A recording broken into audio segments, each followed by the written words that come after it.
哥，你看这款配不配我？沈婷婷把新买的爱马仕 Birkin 放在餐桌上，孔雀蓝的鳄鱼皮在吊灯下泛着冷硬的光。她今年27岁，刚离婚，分了一大笔钱，最近热衷于用奢侈品填满生活。沈思涵正在看手机，闻言抬了抬眼，语气随意的像在评价今天的天气。不错，比你嫂子那些便宜货强多了。餐桌上的笑声像碎玻璃一样溅开，公婆、沈婷婷的现任男友、沈思涵的2个生意伙伴，还有几个我不认识的亲戚都在笑，有的真心，有的假意，有的只是觉得该笑。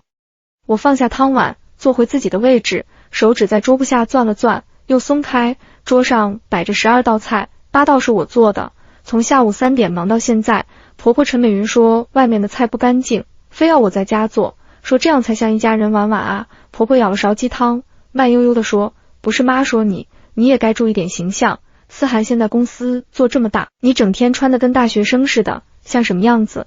我身上是件米白色的棉麻衬衫，卡其色长裤，平底鞋，舒服，方便做事。沈思涵喜欢我这么穿，她说看着干净，但显然在婆婆眼里，干净等于寒酸吗？我今天是来帮忙做饭的，穿太正式不方便。我说，声音平稳，像在说汤有点咸，帮忙。沈思涵的合作伙伴王总笑着插话，嫂子还亲自下厨。沈总，您这可不够怜香惜玉啊。沈思涵端起酒杯，晃了晃里面琥珀色的液体，语气随意的像在说天气，娶回家不就是干这些的，要不能干什么？空气一静，婆婆打圆场，思涵喝多了，胡说什么？沈思涵却像是被激起了弹性，她放下酒杯，身体往后靠在椅背上，目光落在我脸上，嘴角带着那种我熟悉的半是嘲讽半是漫不经心的笑，声音不大，但足够全桌人听见。说真的，有时候想想真后悔娶了你，要是当年听我妈的，娶了张局长的女儿，现在公司起码少奋斗5年。死记，这是第9次他在公开场合说后悔娶了我，第一次是结婚1周年，他喝醉了，对折一桌朋友说，娶老婆还是得娶有用的，光好看有什么用？第2次是公司上市庆功宴，他搂着我的肩，对投资人说，这是我太太，除了做饭还行，别的都一般。第3次是婆婆生日，当着所有亲戚的面，他说，妈，您当年说的对，门当户对最重要。每一次理由都不同，有时候是不够漂亮，有时候是不够能干，有时候是家世不够好，但核心都一样，后悔娶我是他人生中一个错误的决定。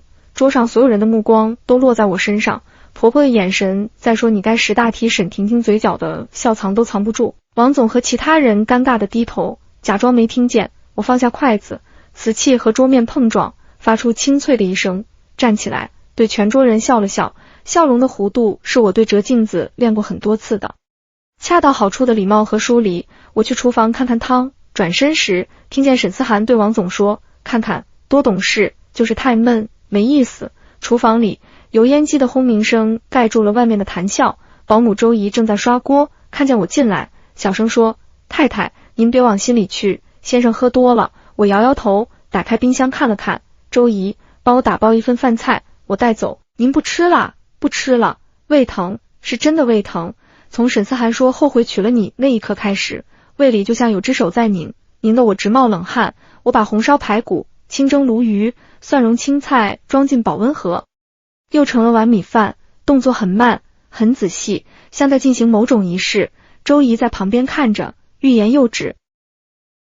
装好了，我拎着饭盒走出厨房，没回餐厅，直接走向玄关。沈思涵看见，皱眉，你去哪儿？回家。我说，低头换鞋，回哪个家？他声音提高，这不就是你家？我直起身，看着他，7年了，这张脸我还是觉得好看，高鼻梁，深眼窝，嘴唇薄，不说话的时候有种冷峻的贵气，但现在我只觉得陌生。沈思涵，我听见自己的声音，很平静，平静的自己都意外，这是你家，从来不是我家。全桌人震惊的目光像针一样扎在背上。婆婆站起来，婉婉，你说什么胡话？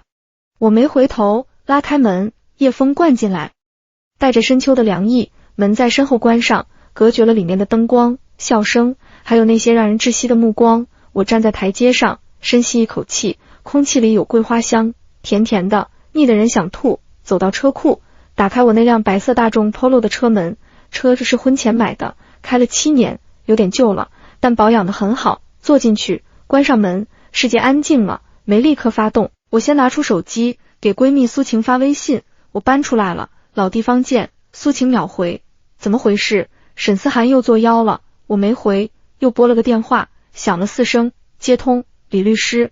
我说，声音稳得自己都意外。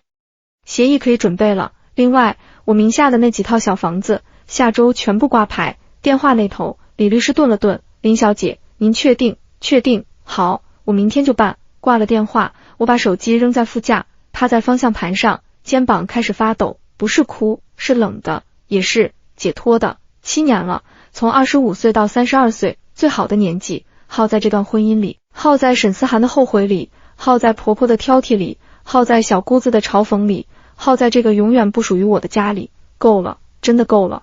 我抬起头，看着后视镜里的自己，脸色苍白，眼圈有点红，但眼神很亮，亮得像淬了火的刀。沈思涵，你说后悔娶了我，巧了，我也后悔嫁给了你，但我的后悔不会只说9次，我会用我的方式让你真的后悔。发动车子，驶出别墅区，后视镜里那栋灯火通明的房子越来越小，最后变成一个小光点，消失在夜色里，像这7年终于被甩在了身后。城东的老小区，晚上10点以后就没什么人了，路灯昏黄，把梧桐树的影子拉得很长，风一吹，影子就在地上乱晃，像鬼爪子。我把车停在一栋6层楼的单元门口，苏晴已经等在那儿了。她穿着居家服，外面套了件厚外套，头发随便扎着，看见我下车，3步并作2步冲过来，婉婉。她一把抓住我的手，眼睛在我脸上扫来扫去，没事吧？沈思涵的王八蛋又说什么了？进去再说。我拎起副驾上的保温盒和随身包。苏晴住3楼，没有电梯，楼道里贴满了小广告，声控灯时亮时灭。她掏出钥匙开门，屋里暖气开得很足，暖烘烘的，带着一股熟悉的薰衣草洗衣液的味道。先吃饭。我把保温盒放桌上，打开，红烧排骨的香气飘出来。苏晴咽了口口水，你做的，我还真饿了。她也不客气，拿了筷子就吃，边吃边问，到底怎么回事？电话里急吼吼的，吓死我了。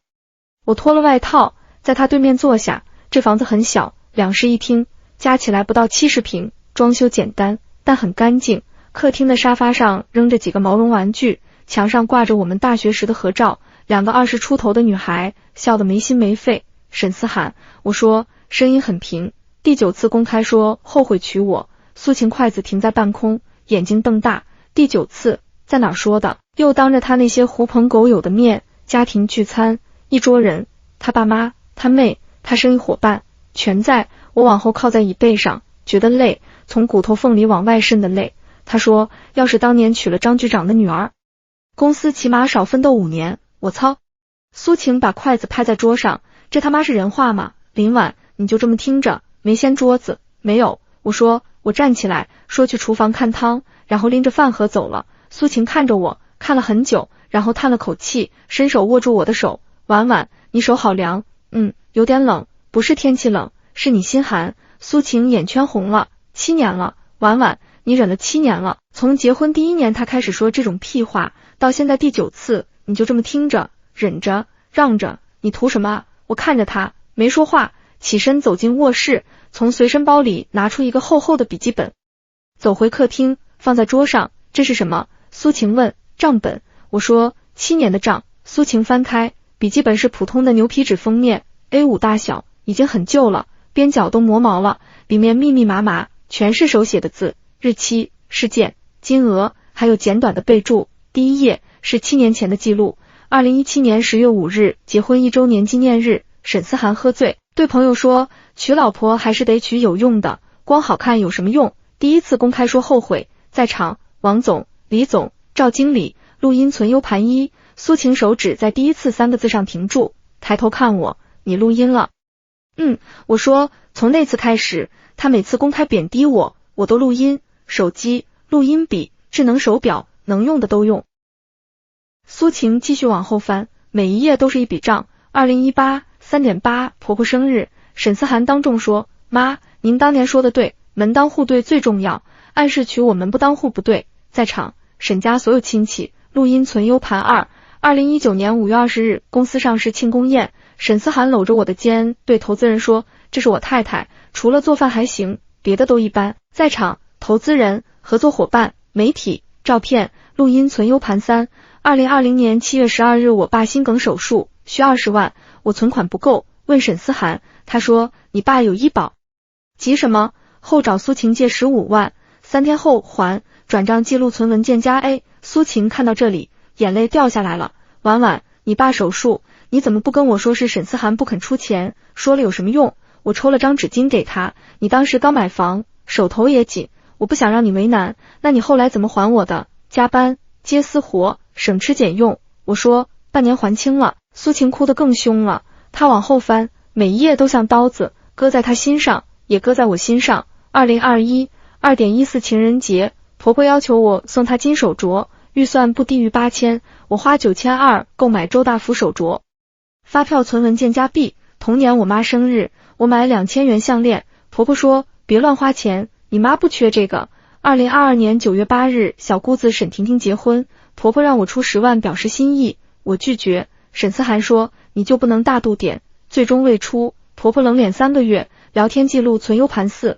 2023年1月1日，新年家庭聚会，沈思涵说娶老婆就像投资，投错了，一辈子倒霉，第7次公开说后悔。在场全家，录音存 U 盘5，一页一页，1年1年，7年的委屈，7年的隐忍，7年的贬低和压榨，全在这本厚厚的账本里，字迹工整，条理清晰，像一份严谨的财务报告。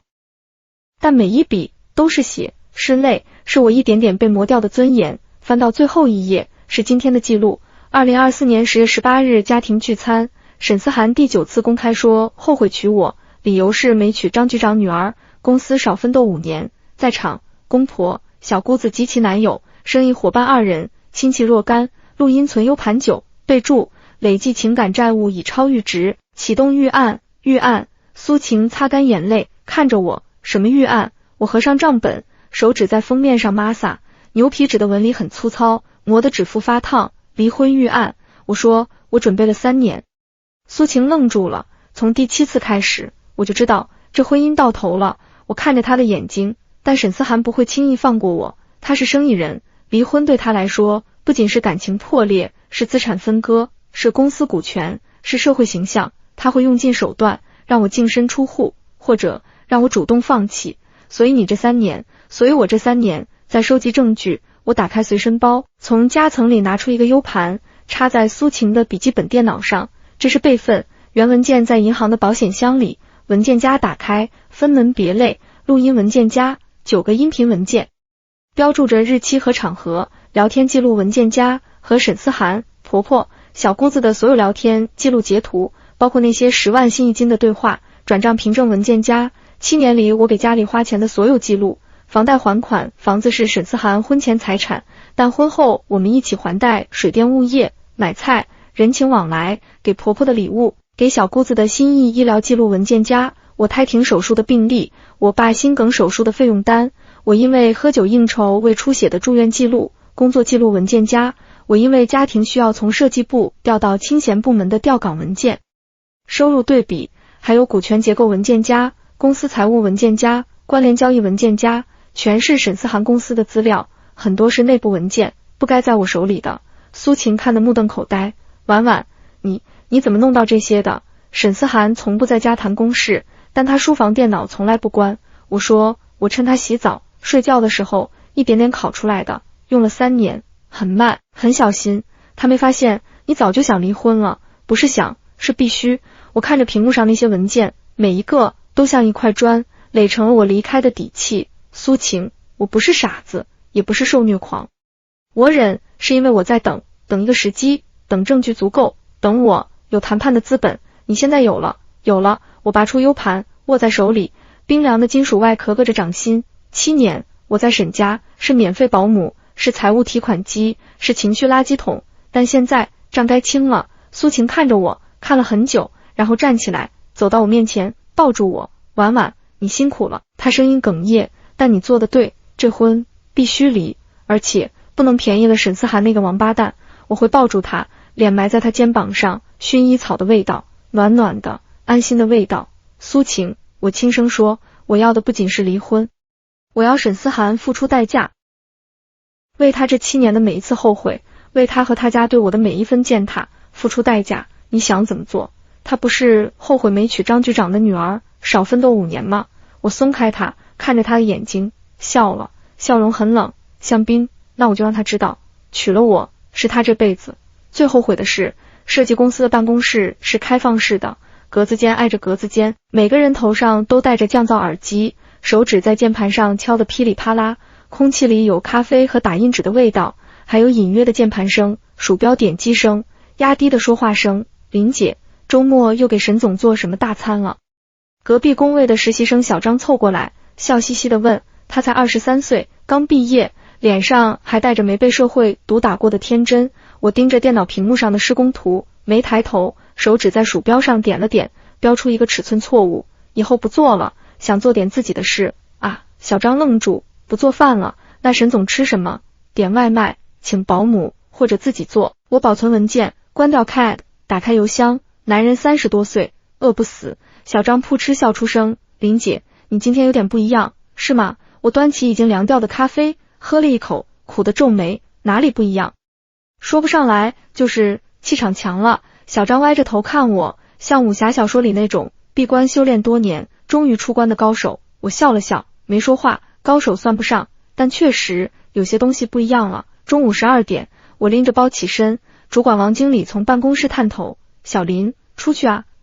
见个客户，下午回来。我说行，路上慢点。走出公司大楼，10月的阳光很好，晒在脸上暖洋洋的。我走到地铁站，坐了3站，在一栋写字楼前下车。楼很旧，但位置好，在市中心。我上到16楼，找到1608室，李静律师工作室，推门进去。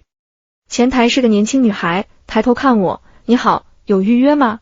有，林晚，约的1点。林小姐你好，李律师在等您，这边请。李律师的办公室不大，但视野很好，整面落地窗，能看见半个城市的楼顶。他坐在办公桌后，40出头，短发，戴金丝边眼镜，穿着合身的西装套裙，看见我进来，起身跟我握手。林小姐，请坐。我把随身包放在桌上，从里面拿出那个牛皮纸封面的账本，还有 U 盘，推过去。李律师，这是过去7年的记录，所有证据的原件在银行保险箱，这些是复印件和电子备份。李律师翻开账本，一页页看，看得很慢，偶尔会停下来，用笔在便签上记点什么。办公室里很安静，只有纸张翻动的沙沙声和窗外隐约的车流声。看了大概20分钟，他合上账本，摘下眼镜，揉了揉眉心。林小姐，他说，声音很稳，带着职业性的冷静，你这些证据很充分，也很触目惊心。婚姻存续期间持续性的精神打压、经济控制、家庭劳务剥削，这些如果提交法院，可以主张精神损害赔偿，并且在分割财产时要求对你倾斜。但问题在于，他话锋一转，沈思涵的主要财产是公司股权和不动产。根据你提供的资料，公司是他婚前创立，虽然婚后有增值，但属于他的个人财产，你很难直接分割。房产，婚房是他婚前全款购买，虽然婚后共同还贷，但比例不大。其他几套投资房也在他个人名下。我知道，我点头，所以我要的不是分割，是置换。李律师挑眉，置换。我打开随身包，从夹层里拿出另一个文件夹，推过去。这是我的资产清单。李律师打开，里面是几份文件，3份房产证复印件，都是小户型公寓，分别在3个不同的小区，产权人分别是我妈苏晴，我一个大学同学的名字，但每份后面都附了一份代持协议，写明实际出资人是我。3套房子总价值目前市价约900万，一份投资协议复印件是我妈名义入股一家设计工作室，占股 30%， 后面附了3年分红记录，每年约50万，一份银行理财对账单，在苏晴账户，余额120万，我自己的工资卡流水。过去7年，每月工资到账后，只留3000生活费，其余全部转出，累计转出约80万。李律师看完，抬头看我，眼神里有惊讶，也有审视。这些沈家完全不知道。我说，结婚第1年，婆婆要我交工资卡，我没交，但答应家里开销我负责。从那时起，我就开始布局，我的工资明面上只留基本生活费，其余都通过各种渠道转出来。买房子用的是我工作前3年存的钱，还有我爸妈给的首付。投资工作室是用结婚时我妈给的嫁妆，沈思涵从不过问我赚多少花多少，他只在乎我有没有在应酬时丢他脸，所以这7年你在沈家扮演温顺儿媳，实际上在暗中积累资本。李律师重新戴上眼镜，眼神锐利，林小姐，你很有远见，不是远见，是自保。我说，李律师，我要用这些隐形财产换沈思涵手里一样东西。什么？他公司15%的股权。办公室里安静了几秒，李律师看着我，手指在桌面上轻轻敲了敲，这很难。他说，沈思涵不会同意，公司是他的命根子，15%股权意味着你在公司有话语权，甚至可能影响他的控制权。他会同意的。我打开平板电脑，调出一份文件，推过去，这是沈氏建材过去3年的财务审计报告，我托人做的，里面有3笔关联交易有问题，涉及税务风险，如果曝光，他公司正在准备的上市计划会搁浅，他个人还可能面临法律责任。李律师接过平板，快速浏览，越看眉头皱得越紧。这些资料你怎么拿到的？沈思涵书房电脑，3年一点一点考出来的。我说，他不防我，大概觉得我一个家庭主妇看不懂这些，你看得懂，我大学辅修过财务。我笑了笑，而且看不懂可以学。从他第3次公开说后悔娶我开始，我就知道这个男人靠不住。我可以不当总裁夫人，但不能没有自保的能力。李律师沉默了很久，然后点头，我明白了，你的计划是先发律师函，主张离婚并分割财产。沈思涵看到这些财务问题会慌，那时你提出股权置换方案，你放弃分割其他婚内财产，只要15%股权，他大概率会同意，因为股权在他手里，他觉得随时能拿回来。对，我说，但他不知道，我要的不仅是股权，我要这15%转为不可稀释的优先股，并在董事会有一个席位，而且我会提名我的人进入董事会。你有人选？有。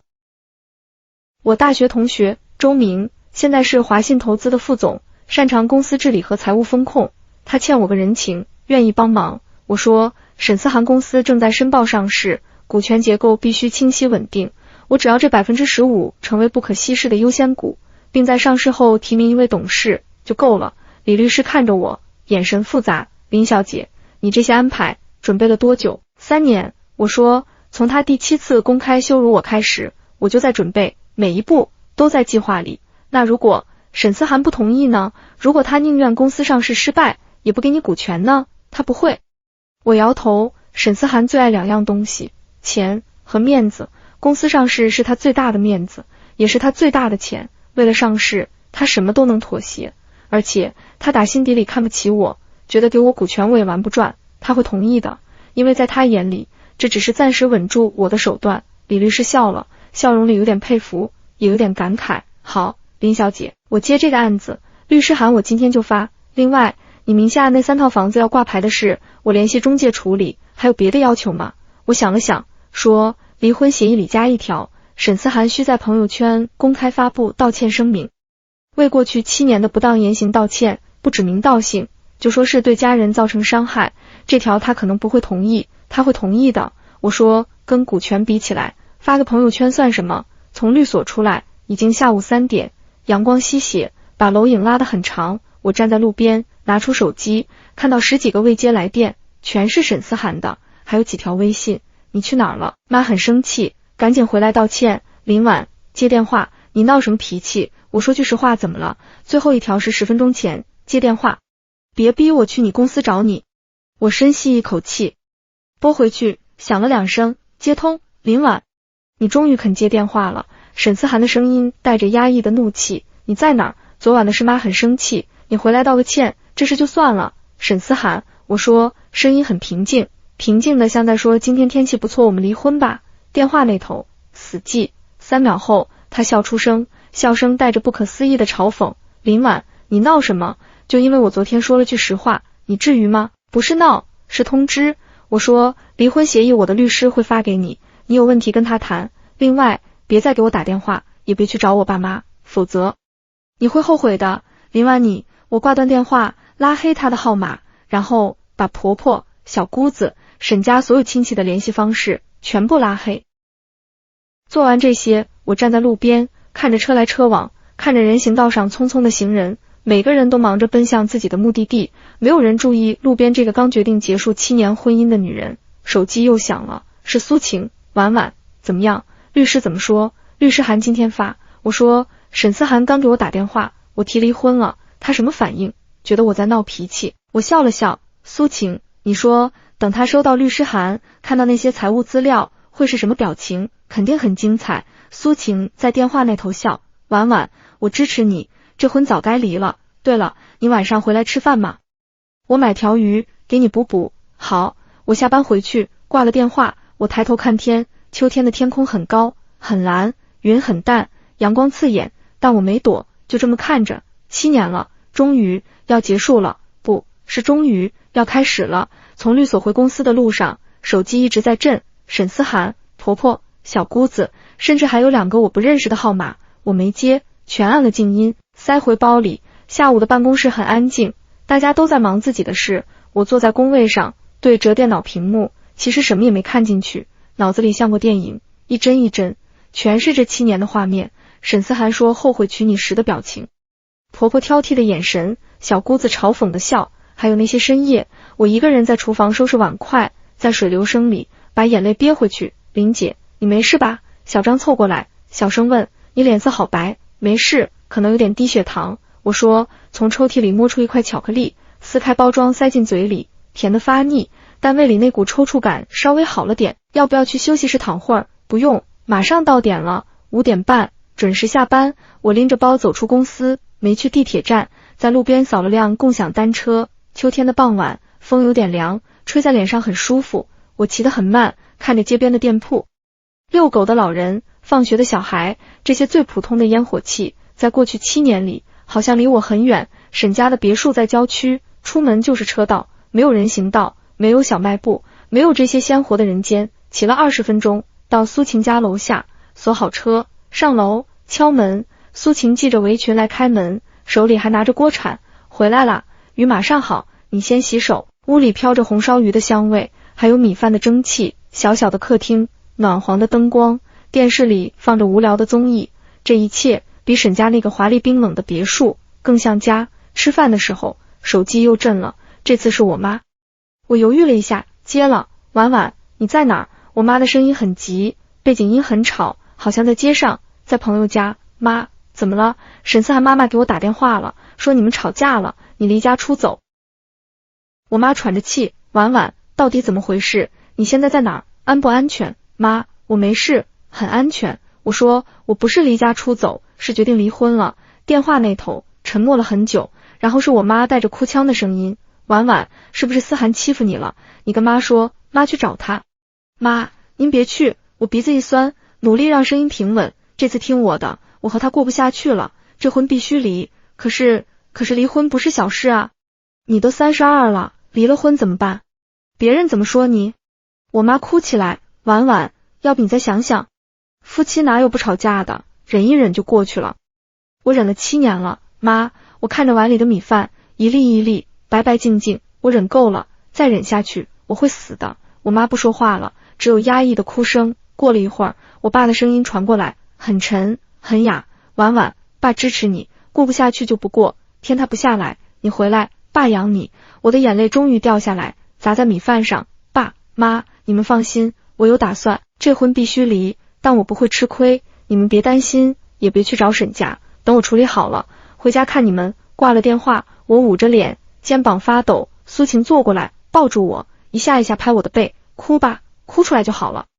她说，婉婉，你做得对，那种男人，那种家庭，早该离开了。我哭够了，擦干眼泪，继续吃饭。鱼有点凉了，但还是很香，我大口大口吃，像是要把这7年亏欠自己的都吃回来。晚上9点，手机又响了，这次是个陌生号码，但我猜得到是谁。我接了，没说话。林婉，是沈思涵的声音，压着怒气，你把我妈拉黑了。你什么意思？离婚？你闹够了没有？就因为我说了句实话，你要离婚？林婉，你别给脸不要脸。沈思涵，我说，律师函收到了吗？他顿住，呼吸声变粗，什么律师函？哦，可能还没送到，我看了眼时间，应该明天上午到，你记得查收，里面有离婚协议，还有一些你可能感兴趣的资料。林婉，你到底想干什么？他吼起来，离婚，行啊，你净身出户，现在回来签字。我告诉你，婚内财产都是我的，你一分别想拿。婚内财产，我笑了。沈思涵，结婚7年，家里房贷我还了5年，每月12000，水电物业，买菜做饭，人情往来，全是我出。你妈每年生日礼物不低于5000，你妹结婚我出了10万，这些我都有记录，要不我们算算。他愣住，几秒后嗤笑一声，那又怎样，那是你自愿的。再说了，你吃我的住我的，出点钱不应该，吃你的住你的。我问，房子是你婚前财产？我没名字，车是我爸妈买的，我吃你什么了，住你什么了？沈思涵，这7年我给你当了7年免费保姆，公关陪酒，情绪垃圾桶，现在该结账了。结账，你想要多少？他声音冷下来，10万、20万，林婉，我告诉你，你一分都别想拿。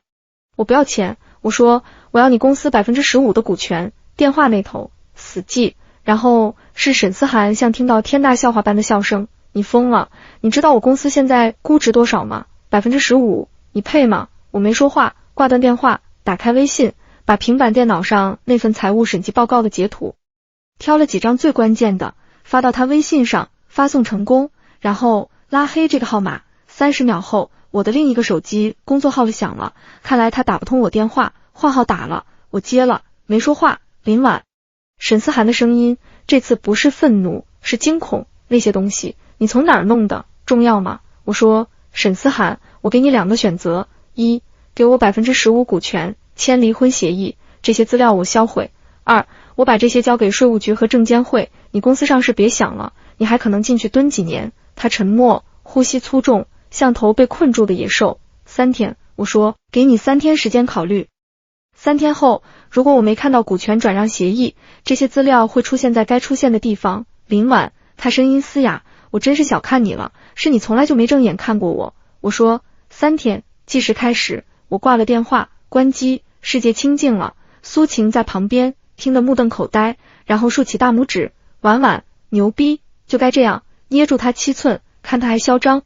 我靠在沙发上，觉得累，但心里有种奇异的平静，像是终于把憋了7年的那口气吐出来了。不过婉婉，苏晴有点担心，他会不会狗急跳墙，对你做什么？他不会。我说，沈思涵是生意人，最懂权衡利弊，跟我撕破脸，他损失更大，而且他爱面子，不会把事情闹大，他会选股权。我了解他，那你真要把那些资料交出去，看情况。我说，如果他痛快给股权，我可以不交，但如果他耍花样，那就别怪我不客气。那天晚上我睡得意外的好，没有失眠，没有噩梦，一觉到天亮。第2天早上我开机，几十个未接来电，全是沈思涵，还有一堆微信，从威胁到恳求，到最后几乎是哀求。林婉，我们谈谈，好好谈，股权的事可以商量，但15%太多了，你先回来，我们当面说。我一条没回，收拾东西去上班。到公司刚坐下，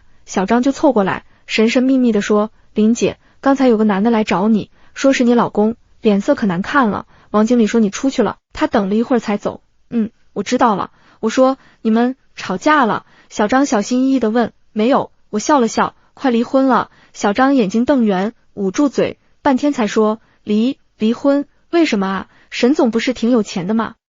有钱和过得开心是2回事。我说，小张，以后找对象，记住姐的话，宁愿找个没钱但对你好的人，也别找有钱但把你当摆设的人。小张似懂非懂的点头。中午我下楼吃饭，在写字楼门口被沈思涵堵个正着。他穿着西装，但领带歪了，头发也有点乱，眼睛里全是红血丝，下巴上有新冒出的胡茬。看见我，他几步冲过来，一把抓住我的手腕。林婉，我们谈谈。放手。我说，他不放，抓得更紧。就5分钟。林婉，就5分钟，我们好好说。周围已经有人看过来，我叹了口气，去那边咖啡厅。咖啡厅里，我们找了个角落的位置。沈思涵点了杯美式，没加糖没加奶，一口灌下去半杯，像是要借着苦味提神。股权的事能不能再商量？他开口，声音沙哑，10%行不行？15%太多了，其他股东会有意见。15%优先股，董事会席位。我说，没得商量。林婉，你别逼我。他盯着我，眼神阴沉。那些资料，就算你交出去，我也有办法摆平。我在这个圈子混了10几年，不是白混的。那你摆平一个我看看。我笑了。沈思涵，你公司正在申报上市，这个时候出任何负面消息都会影响审核，而且那3笔关联交易涉及金额3000万，不是小数目，你真觉得你能摆平？他脸色白了白，手指在桌上收紧。还有，我往前倾了倾身体，压低声音，你妈每年从公司拿80万顾问费，你妹离婚后在公司挂了个闲职，月薪3万，这些要不要我一起捅出去？他瞳孔猛地一缩，你怎么知道？我知道的比你想象的多。我靠回椅背，沈思涵，我不是在跟你商量，是在通知你，15%股权换你公司平安上市，换你个人平安无事，这买卖你不亏。他看着我，像在看一个陌生人。过了很久，他笑了，笑容惨淡。林婉，这7年，我是不是从来没真正认识过你？是，我说，因为你从来没想过要认识我，在你眼里，我只是沈太太，是你的附属品，是你用来炫耀家庭美满的工具。但现在，工具不想被用了。他沉默，端起咖啡杯，手在抖。好，他说，声音很轻，像用尽了所有力气。15%优先股，董事会席位，但我有个条件，你签保密协议，永远不能公开那些资料，也不能再提这件事。可以，我说，但协议要写明，如果你或你的家人在对我或我家人有任何骚扰、诽谤、威胁，保密协议自动作废，所有资料我会立刻公开。他盯着我，眼神复杂，最后点头，成交。那就让你律师联系我的律师，尽快办手续。我站起来，还有道歉的朋友圈，别忘了发。林婉，他叫住我，我最后问你一次，这7年你有没有爱过我？我站在桌边，低头看他，这个男人，我爱了7年，也恨了7年。现在看着他憔悴的脸，心里居然一点波澜都没有。沈思涵，我说，这7年你只爱过你自己。我转身离开，没回头，走出咖啡厅，阳光刺眼。我拿出手机，给李律师发微信，他同意了，准备协议吧。李律师秒回，明白。另外，你母亲刚才给我打电话，说沈思涵妈妈联系她了，说话很难听。说什么？说你不懂事，带着孩子离家出走，让沈家丢人，还说你这种女人离了婚没人要。我笑了，真是死性不改。李律师，帮我拟一份律师函，发给沈思涵妈妈，内容就写，如果她在骚扰我家人，我会以诽谤罪起诉她，让她掂量掂量。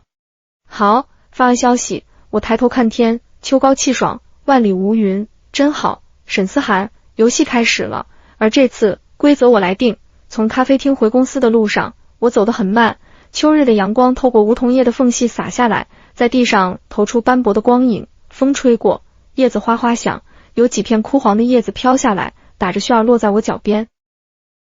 我踩过去，听见细微的碎裂声，像什么东西终于断了。到公司楼下，我没立刻进去，在花坛边的长椅上坐下，拿出手机，开机，未接来电的提示音接连响了10几声，都是沈思涵的，还有微信10几条，从最初的愤怒到中间的商量，到最后几乎是哀求。林婉，股权可以给，但能不能分期？1年给5%，3年给完。董事会席位能不能缓缓？你现在进去，其他股东会有意见。林婉，我们7年夫妻，你真要做得这么绝？我一条没回，把他所有联系方式再次拉黑，然后我给李律师打电话。李律师，沈思涵联系我了，同意给股权，但想分期，还想拖延董事会席位，你怎么说？我拒绝了，一次性15%优先股，董事会席位必须写进协议。我说，另外让他加一条，如果他或他家人在骚扰我或我家人，股权自动无偿转让给我5%作为赔偿。这个条款有点狠，他可能不会同意。他会同意的。我说，他现在没得选。好，我加进去。另外，你母亲那边，沈思涵妈妈又打电话了，这次是打到你爸手机上，说你爸叫女无芳，养出个不知廉耻的女儿。我握紧手机，指节发白，录音了吗？你爸录了，虽然杂音大，但能听清。李律师说，林婉，要不要现在就发律师函？发。我说，顺便把录音作为附件，告诉他，如果他再打一次电话，我立刻起诉他诽谤和骚扰，让他儿子公司上市的事彻底黄掉。明白。挂了电话，我在长椅上坐了很久，阳光晒在身上暖洋洋的，但心里那块地方还是冷的。7年了，沈家从来没把我当人看，现在要离婚了，还想着用最恶毒的话来羞辱我和我的家人。凭什么？就因为我出身普通，就因为我没给他们沈家生个孙子，就因为我不够有用，手机又响了。这次是沈婷婷，我接了，没说话。嫂子，听说你要跟我哥离婚，还想要公司股份。沈婷婷的声音一如既往的带着那种高高在上的嘲讽。你怎么想的？那公司是我哥一手做大的，跟你有什么关系？你在家做做饭，买菜，就想要股份，你配吗？婷婷，我平静地说，你结婚时我出了10万，这钱什么时候还？电话那头呼吸一滞，那是你自愿给的。他声音尖起来，是给我结婚的礼金，是赠与，但基于姻亲关系。我说，现在姻亲关系要解除了，赠与可以撤销，你要是不还，我可以起诉，转账记录我都有，你要看吗？你神经病！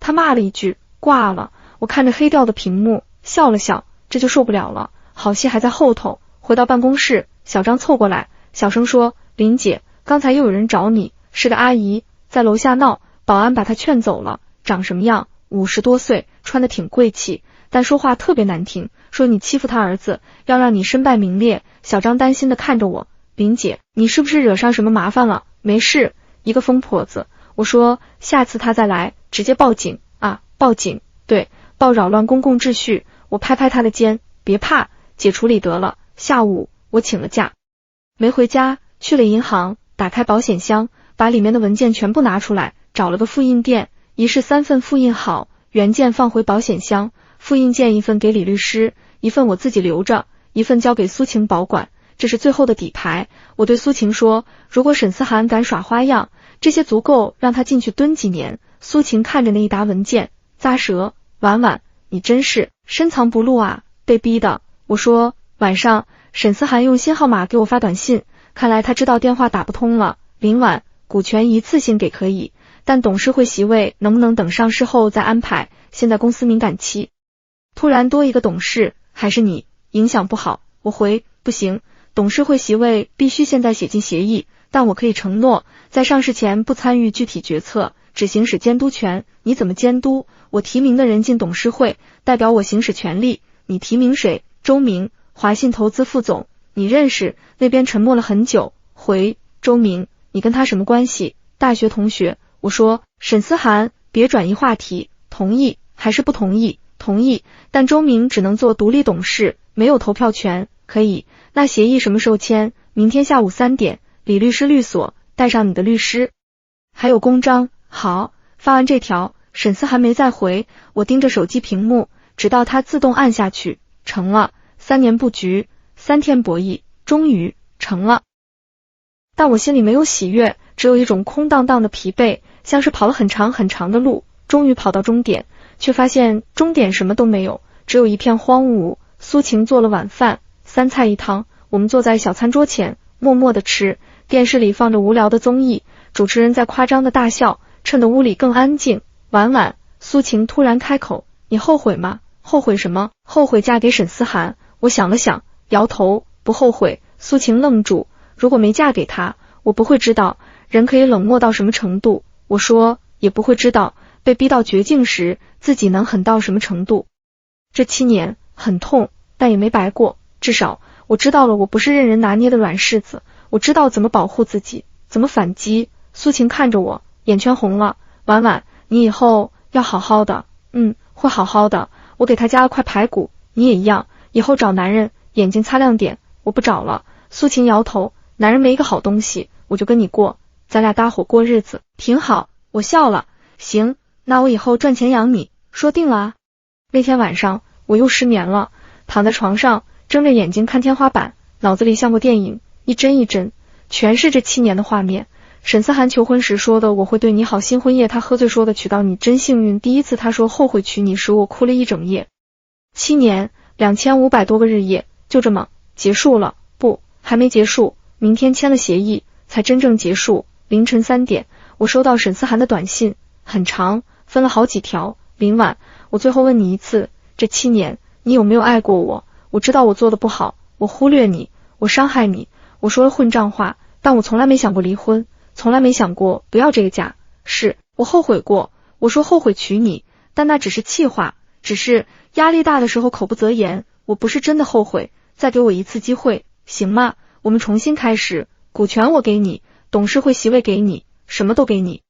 我们不离婚，行吗？我看着那些字，看了很久，然后打字回复沈思涵，太晚了，发送，拉黑这个号码，关掉手机，闭上眼睛，这次终于睡着了。第二天我请了1天假，上午去看了趟父母，把情况简单说了。我爸听完沉默了很久，说婉婉，爸支持你，但你要想清楚，离了婚你就是一个人了，以后的路不好走，我知道。我说但一个人也比在火坑里强。我妈一直哭，拉着我的手说我苦命的女儿。我抱着她说妈，以后会好的。从父母家出来已经中午了，我在路边随便吃了碗面，然后开车去李律师的律所。到的时候2点50，李律师已经在等我了，他穿着正式的西装，表情严肃。沈思涵到了，在会议室，他说他带了2个律师，态度很强硬，你要有心理准备。我点头，推开会议室的门。沈思涵坐在长桌对面，穿着黑色的西装，头发梳得一丝不苟，但脸色很差，眼下有浓重的黑眼圈。他旁边坐着2个中年男人，应该是他的律师。看见我进来，他抬眼看我，眼神复杂，有愤怒，有不甘，还有一丝我看不懂的情绪。林小姐，请坐。李律师拉开椅子，我坐下。沈思涵的律师把一沓文件推过来，林小姐，这是修改后的协议，请过目。我接过来，一页一页仔细看，股权转让、优先股条款、董事会席位、保密协议、离婚协议，厚厚一沓，几十页，关键条款都符合我的要求。15%股权一次性转让，转为不可稀释的优先股。上市后我有权提名一位董事周明，保密协议里也加了我要求的条款，如果沈家再骚扰我或我家人，赔偿5%股权。我看完看向李律师，他点头表示没问题，可以。我说拿起笔，等等。沈思涵开口，声音沙哑，林婉，我最后问你一次，这7年你有没有爱过我？我笔尖一顿，抬头看他，沈思涵，这7年你只爱过你自己。我签下名字，把协议推过去。他看着我，看了很久，然后也拿起笔，签了字，笔尖很用力，几乎戳破纸张。签完，他放下笔，靠在椅背上，闭上眼睛，像是用尽了所有力气。恭喜，沈总，林小姐，协议生效。李律师说，相关手续我们会尽快办理，离婚证3天后可以领。不用了，我说我不急，等股权过户完再说。我起身离开会议室，走到门口，沈思涵叫住我，林婉。我停下，没回头，你会后悔的。我笑了，回头看他，沈思涵，我最后悔的就是嫁给你，但现在我不后悔了。说完，我拉开门走出去。走廊很长，铺着厚厚的地毯，踩上去没有声音。阳光从尽头的窗户照进来，在地毯上投出一块明亮的光斑。我走过去，站在光里，闭上眼睛。结束了，7年婚姻结束了，那些委屈，那些隐忍，那些眼泪，那些深夜里的自我怀疑都结束了。从今天起，我是林婉，只是林婉。